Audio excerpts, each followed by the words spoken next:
সিরাজগঞ্জের বেলকুচি উপজেলার মেঘুল্লার বাস অটোভ্যানের মুখোমুখি সংঘর্ষে স্বামী স্ত্রীসহ ৩ জন নিহত হয়েছেন।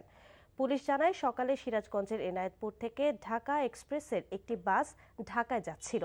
বেলকুচি উপজেলার আজুগড়া এলাকায় বাসটি বিপরীত দিক থেকে আসা একটি অটোভ্যানকে ধাক্কা দেয়। এতে ঘটনাস্থলে অটোভ্যানের যাত্রী, স্বামী স্ত্রী ও ভ্যানের চালক নুরু নিহত হন। নিহত দম্পতির কিশোরী মেয়ে তামান্না খাতুন আহত হয়।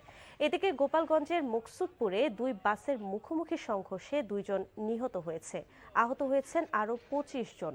পুলিশ জানায়, ঢাকাগামী বিআরটিসি বাসটি নিয়ন্ত্রণ হারিয়ে স্থানীয় রাগদি ব্রিজে ধাক্কা দেয়।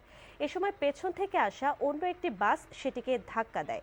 এতে 2টি বাসের বেশ কয়েকজন যাত্রী আহত হন।